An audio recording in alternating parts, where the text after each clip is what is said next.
Welcome to the Wear, Wag, Repeat podcast. I'm Tori Mystic, here with my dogs Lucy and Bert. Together, we're interviewing cool, creative women entrepreneurs in the pet industry. Do you dream of working alongside your dog? Then sit, stay, and listen to the latest episode to find the inspiration and resources that will help you grow your own dog-inspired business. In this episode, I'm talking to Jen Costello, the creator of the popular award-winning dog blog, My Brown Newfies. She shares with me how often she posts to her blog, the strategy behind her super niche content, and what platforms generate the most traffic to her site. She's found that one of the keys to her site's success is her community, especially longtime readers and fans. But that doesn't mean she's not trying out new things all the time. Make sure you listen to the end of this episode to hear about her viral TikTok video. Jen Costello is the creator of the popular dog blog MyBrownNewfies.com. On her site, Jen enjoys writing informational posts about her Newfoundlands, Sherman, Leroy, and Odin, and also enjoys sharing funny stories about their life together. She's a mom to 2 human children, married to her best friend for 20 years, a blogger for almost 10 years, and a dog mom for the past 20 years to Newfies. When she's not blogging, brushing, or taking pictures of her Newfs, Jen likes to hike, garden, and explore. Hey, Jen. Hey. How are you? I'm great. How are you, Tori? I am so good. I'm so excited to have you on here today because it's not every day I get to chat with someone who's kind of like a peer in the blogging space. I'm very excited to be here and talk with you also. So let's just dive in. Tell us what did you do before you were a blogger? I always like to hear about people's former lives. So before I was blogging and when I first started blogging, I was a vet tech at a local animal hospital here where I live. So did that inspire you at all to start your blog? When you first started blogging, were you kind of answering questions that you saw people having at the vet office? Not when I first started. When I first started, it was mostly about Sherman and Leroy. And then the longer I started blogging, probably maybe a year or two into it, I started doing a little bit more questions like that, like how to bring the proper way to bring a fecal sample to the vet or things like that. So what is the proper way to bring a fecal sample? Well, I guess it's not the proper. I mean, it was more how much to bring because we would always have people bring tons and tons of dog poop and you only need a little sample and how to store it and what kind of container because that was huge. I mean, people never knew. So, and that's one of my most viewed posts ever. So, oh my gosh, I just taken the poop bag from that morning. Is that not the right thing to do? No, you can definitely do that, but it's just they usually just need like 2 sugar cube amounts. Yeah. Yeah. Okay. Interesting. So that actually has ended up being one of your most popular blog posts is about dog poop. Yep, exactly. How to bring your fecal sample to the vet, your dog's fecal sample. So that is a blog post that you wrote maybe 6 or 8 years ago, you think? Yeah, probably maybe more like 5. Yeah. So I recently have been going back and kind of updating old blog posts as I've learned more about SEO and Pinterest and all this kind of stuff. Do you go back and update those posts to kind of freshen them or optimize them and get even more traffic or does it just kind of live on its own? I've gone in and updated that one with pictures. I probably did a little bit more detail in the post when I saw that it was getting so much traffic after a year or two, and added more words to it for SEO. Oh, so on your site, I've noticed that you do usually write kind of longer blog posts, I think, compared to many other bloggers. So is there kind of a special number of words that you try to have in each blog post? I try to stay above 600 in most posts and not go above 1,500 usually, but I don't it really all depends on what post it is and how in depth I want to go. Right. Like some things just require a lot more explanation, I guess. Right. Mm-hmm. And do you kind of alternate, some things are like really informational where, people just want the facts. And other times you share like really fun stories about things that happen with your dogs. Do you try and kind of alternate between those, or, how do you figure out your strategy of what kind of post you're going to share? I do. I try to alternate. I try to do an informational post and then maybe followed by a fun story. Sometimes it doesn't flow that way, but I try to do like one of each. If I'm writing like 4 posts a week, then I try to do every other. And if it's 2 posts, then yeah. Okay, I just almost fell off my chair because you write 4 blog posts a week. No, I mean, I used to. I Okay. don't anymore. No. I was like, I cannot compete with this. Yeah, no. Way back in the day, I used to do that, but not anymore now that there's so many other things to do, too. So, how many blog posts do you usually publish, like per week or per month now? Oh my God. Well, last year was the year that I published the most posts in a year. And I think I was going for about 3 a week. Oh my gosh, that's crazy. Yeah. I mean, it wasn't I always shouldn't have said that's crazy. with That's that. amazing. It wasn't always that, but that's what I was shooting for. And now this year I'm slowing down and I'm trying to do at least 1 a week. Mm-hmm. So, I have also been trying to do like one really good post a week, and then I also have one podcast episode per week, so it works out hopefully to 2. But I just get so behind because I come up with these ideas for posts that end up being so in depth and so long, and once I've written the post, then I have to go and put in the photos, but the photos need to have like the right titles and the right size. And then I want to go in and I want to put affiliate links. Like it just takes so long Yes. to do everything. So how do you manage? Do you have any like time management tips, or how do you kind of work all that into your schedule? It's a lot. So usually I try to break it down into steps. So I'll write the blog post one day, get the pictures the next day, do a video. If I'm doing a post that needs a video, do a video one day, just so I'm not doing it all at once. I'll just break it down into steps. And then just kind of repeat those. Yes. Yeah. And then I'll have a day where then, once it launches, and I have a day where I'm spending the day on social media, putting it out there to everywhere, making pins and doing stories and all that. So that's a good idea. Instead of doing like a ton of social media every day, which I think can be overwhelming, you kind of, you go on social media, I'm sure, every day, but you spend one day like really focusing on it. Right. Exactly. Yep. Oh, that's a really good strategy. Yep. And then sometimes too, like what I'll do, like I did this week, was I got all of my stuff done on Monday and Tuesday. Like I wrote a newsletter, I did the blog post, I launched it. And then I said, okay, if you do all that, you can have Wednesday off and you can go take Odin down for a hike in the park. So I try to do it like I'll reward myself for something, for getting everything done then that needed to get done. Yeah, that's a really good strategy. See, I should probably try to do that instead. I'm like, if I get this one thing done, then I can take a break like this afternoon. Right. So I think I'm rewarding myself probably too frequently. But you mentioned also your email newsletters, and I'm on your email list, and I think you do such a great job of sending them out consistently. Has that really helped in building the traffic of your site? Not really. Oh. Yeah, I think I need to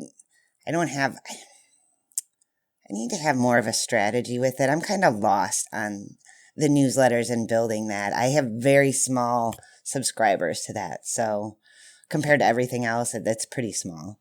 What do you think, like which marketing platform kind of is the most beneficial to your blog? I mean, Google's my top refer. Sure. And then Pinterest, and then Facebook.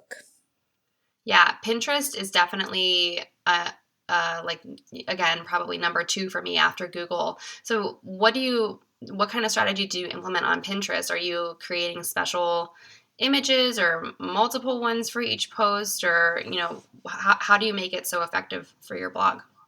I've been using Tailwind. I started using Tailwind about a year ago, and that really helped me schedule things out. So one day I'll sit down and I'll make all the pins and I'll do all the scheduling out for the week. I don't do it out to the month like some people do. And then I'll schedule in other people's posts in between there too. I do make new pins, but I don't make them all at the same time. So I don't, like, I'll go back and do a new pin like in a month or two. So I don't send for out an old blog post. Right. Yeah. I don't send out like 6 different pins for the same post at the same time. Oh, that's a really good tip. So you might over time create 6 different pins for the same blog post, but you're only sharing one at a time. Correct. Yeah. And I don't know if that's the right way to do it. I haven't taken any Pinterest courses or anything like that. That's just what's been working for me so far. That seems like a really great idea, because I know I've heard in, Pinterest courses and stuff that I've watched, that you should be creating multiple different pins. But I think I tend to just share them all on Tailwind at the same time, but that's a good idea to kind of stagger them out. Mm-hmm. Yeah. And then for Facebook, you have a lot of Facebook fans. I'm under 10,000. I know, but this is still a lot. I was looking at it this morning, and it's like, I think it's like 6,000 or 7,000. That's a lot. Yeah. I mean, I think we have really good interaction there. Yeah. And a lot of loyal, longtime readers are there. So I think that's really why it's one of my top refers. Just because it's a lot of work, but it's worth it for me in the end, because there's a lot of interaction there. And so a lot of your longtime readers, are they also kind of lifelong Newfoundland enthusiasts? The majority of them are, but I do have a nice amount of, I would maybe want to say, giant breed owners and bloggers too. Yeah, definitely. The dog blogging community is so wonderful. I think everyone's so supportive of each other, which is really nice. Yes. So, speaking of the dog blogging community, recently I interviewed Carol Bryant, and on that episode, which I'll link up in the show notes, I can't remember off the top of my head what number it was, but when I was talking to Carol, you came up in the conversation about having a really specific niche that you blog about, which is obviously Newfies. And looking at your site and all your content and everything, I noticed that you actually even use the word Newfie or Newfoundland in almost every single blog title. I mean, probably not everyone, but a lot of them, the majority of them. So, is there a reason why you use that? Is it kind of an SEO strategy, or, another reason that you do it that way? It's more recently when I narrowed it down to the Newfies, so it's more SEO, I would say. Just because, like, say I'm writing something in regards to harnesses, the best dog harnesses. I don't want to compete with all those other posts that are out there written by thousands of other people about the best dog harnesses. I want to break it down to the best Newfie harnesses. And so how do you know what search terms are really competitive like that? I do and I don't. I mean, I will search a little bit to see like what type of harness fits a Newfoundland, what type of harness fits a giant breed dog, or how to stop a big dog from pulling, maybe. Mm-hmm. But I don't utilize SEO, I think, as much as some of the other bloggers do. Well, you could have fooled me, because I think you do such a great job, and you do get a lot of traffic on your posts. I think because they are just so specific. Yeah, I do, but I think a lot of that is just the following that I've built over the years in the community. Interesting. So, what are some advice that you have about like fostering that community and keeping them engaged? Listen to them. I listen to what the issues are, what people are struggling with, and then I write about it. I mean, going back to the harnesses, like a lot of people have issues when their Newfies are young with pulling and things like that. And, we recently adopted Odin, and he was a puller, and I was afraid that he would get away from us. So I really needed to be confident in the harness that I was using. And I think, listening to people talk, it was like they didn't have the confidence to walk their giant breed dog when it was pulling. So just listening to them and hearing what their issues are. Yeah, well, and if they're not confident in their products, then I guess they're just not walking their dogs, and then that's kind of unfortunate for the owner and for the dog, because that's one of the most enjoyable parts of having a dog is like going out and walking and exploring with them. Exactly. Yeah. Yep. Mm-hmm. So tell us about your new love, Odin. So Odin is he's a Lancier Newfoundland, which is a white and black Newfoundland. He is not a brown Newfie, which the title of the blog, but I had a Lancier for my very first Newfoundland, Mm-hmm. and I always loved him, but I could never go back and get one after he passed away. So Odin is a dog that I saw on Facebook, actually, through a rescue that I follow in Oklahoma, and he kept appearing, and I was like, he's so cute, he's so handsome. He just spoke to me, and then I was like, no, I don't want to have 3 Newfies. He kept showing up. They couldn't find the right home for him. And then Sherman passed away, and a few days later, there was Odin again up in my feed, and I just, without thinking too much about it, I'm like, this is the dog, this is it, and I put in the application, and his story was amazing. He was transported by volunteers all the way from Oklahoma to us. There was, I think, 13 volunteers, and it took like 14, 15 hours to get him here in one day. Wow. And he's an awesome dog. He's so amazing. He's so smart. He's so fun. It's a change to have a big, energetic dog, because Sherman and Leroy, thankfully, they were seniors for a long time. So it's been a long time since I've had a younger Newf. So he's brought back some challenges and some fun times. So how old was Odin when you got him? He was estimated to be about 2.5. Oh, do you know why he was in need of a new home? He was an outside dog. The owners, from what I was told, he was an outside dog, and he kept escaping the yard. He would jump the fence and he would roam. And there was a lot of nearby farms, and him and his brother were antagonizing the farm animals, and sometimes they would get shot by BB guns. And oh, geez. So yeah, so he was an outside dog that just didn't want to be an outside dog and was escaping. And now he is a very happy, like, couch surfing dog. Oh, yeah. He's a very happy indoor dog. Sleeps on the couch. Yep. Begs from the table. How did Leroy react to him? Leroy, he was curious. Very like, who's this new guy?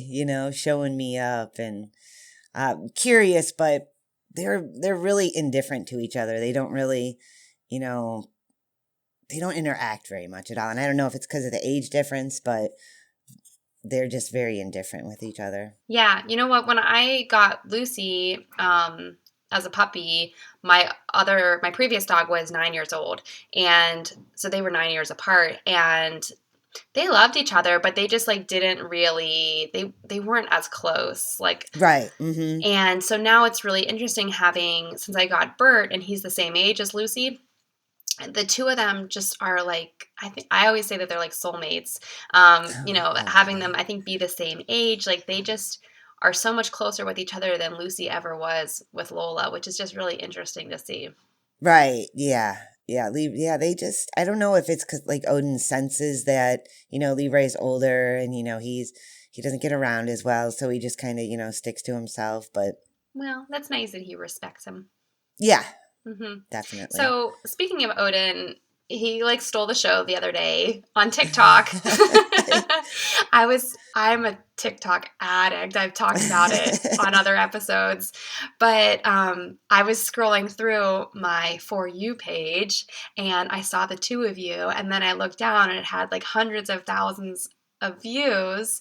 So tell us, like, how did you decide to get into TikTok, and what was this video that went viral? So, I mean, I've been hearing about TikTok for a while now. I have teenage kids, and they're all about it. And I really didn't want to know anything about it. I didn't want another social media account. But then Odin came along, and I was like, well, maybe that would be the perfect platform for Odin to have his own social media account. Not the My Brown Newfies, but instead Odin, all about him.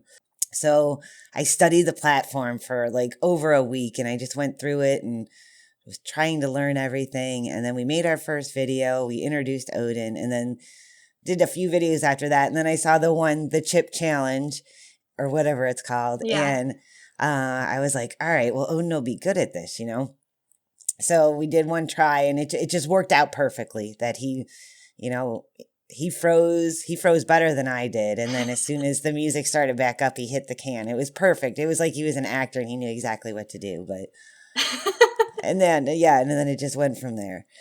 So now it has almost 1 million views on it now, which is crazy. So it has It's crazy. How do you think that you might use TikTok to promote your blog, or how's it going to work into everything, because you already have a lot that you do? I know. Oh my gosh, I have no idea. I don't know if it's going to be more of just a fun platform. I don't know how I would get blog people from TikTok over there. I mean, it's hard enough to get people to click on a blog from Instagram, and I think TikTok would be even harder. So yeah. I have been noticing over the couple of days that I've been gaining a little bit of Instagram followers. And I think it's from TikTok, so maybe that'll convert. But I don't know. I'm going between either using it just solely for fun, and then since I had so many questions of what kind of breed of dog is that, blah, blah, blah, blah, blah, maybe, using it in a fun educational way about the Newfoundland breed. Mm-hmm. Yeah, I have posted like a handful of videos, but I agree with you. Like, I think that right now I'm just kind of using it as a fun place. Mm-hmm. If it grows, or I change my strategy or something like that, I can always go back and delete the things that I think don't really fit the brand. Right. Yeah. But it's kind of nice, like, since we work in like social media all the time, everything is always like, how am I gonna optimize this, and is it on brand? Am I gonna get traffic, or right. what? And it's fun to have something that you don't really consider any of that. You can just kind of goof off with it. Exactly.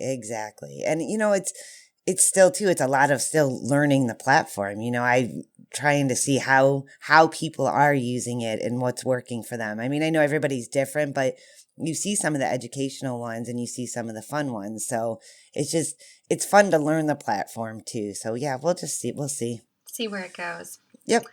Well, so one thing I wanted to ask you, I get this question from people all the time when I tell new people what I do, which is run a website for stylish dog moms. People always say, what about the dog dads? What about the people who have little dogs? What about the cat people? You should create some cat content. And, I shut them down and say, well, this is what I do, but I'm sure that you probably get those questions sometimes as well, since your site is so specific to Newfoundlands. What do you have to say to people who ask you questions like that? I usually tell them that I try to stick to what I know. Mm-hmm. So I know the Newfoundland breed, because, I'll write some posts and be like, oh, well, that can be applied to this breed and this breed or any dog. And I'm like, yeah, it can be, but I know for sure how it can be applied to the Newfoundland breed and why, because that's the breed that I know. I can't go off and write something about a golden retriever or a lab because I don't know the breed in depth. Yeah, I think that's something that people, like the general public, doesn't really realize about bloggers, is that most of us, for the most part, we write about things we've like experienced firsthand, and right. We're really telling you our honest to God opinion and experience about something. And a lot of times when you land on, a big site, like a big corporate site, sometimes people are just writing based on things they've researched and not necessarily experienced firsthand. So that's why I'm always trying to refer people to like travel guides from bloggers like you and me instead of dog-friendly travel guides on some big site, because they didn't necessarily even go to the place. Exactly. Yeah, and there's so many big sites that, write general information about Newfoundland, but, some of their information is wrong, like, oh, they're couch potatoes. No, they're not. They need exercise, like you can't say they're couch potatoes. Yeah, they can be laid back, but you have to exercise them. They need that exposure outside. They need to be trained. They're not, people think they're dumb dogs, and they're not. They're one of the smartest breeds. Yeah, absolutely. So one of the things your blog is known for is sharing some funny stories about things that have happened with you and your dogs. Do you have a favorite story that you've shared on your blog that is either a really popular one or just one that you really love? I think my most favorite story that I've told on the blog is the one time I was walking Leroy. When he was young, he was a very vibrant dog and crazy. And we were walking, and I walk on a busy street, and we were at the corner, and he jumped up on me, and when he jumped on my back, and he came down, his paw got stuck in my pant pocket, and he pulled my pants down. Like on this big intersection, and there was a truck driver driving by in a semi, and like he was honking, and I was like, oh, it was so embarrassing, but so hilarious too. That is very, very funny. He would do crazy stuff like that to me all the time. One time we were walking, and some guy, I'm married, but this handsome man pulled up in a car at the stop sign, and he was like, is that a Newfoundland? And I was shocked that he knew the breed. And just as I was about to say something, Leroy shook his head and slobber flung in my mouth. And it was so disgusting and so embarrassing. I was like, oh my gosh. So yeah, he used to do things like that to me all the time. That's really funny. He just wanted you all to himself. He didn't want you to make any new friends. He wanted to embarrass me. Yeah. Well, Jen, this has been so fun talking to you. The time has just flown by. So tell everyone where they can find you online so they can discover even more about you. So it's www.mybrownewfies.com is the blog. And then Instagram is mybrownewfies. TikTok is Odin the Newf. And Facebook is mybrownewfies. Awesome. Thank you so much for being on the show. Thank you, Tori. I had so much fun. Thank you for listening to the Wear, Wag, Repeat podcast. You can fetch show notes at wearwagrepeat.com. If you like what you hear, please hit subscribe so you don't miss an episode. And until next time, we'll see you around the dog park.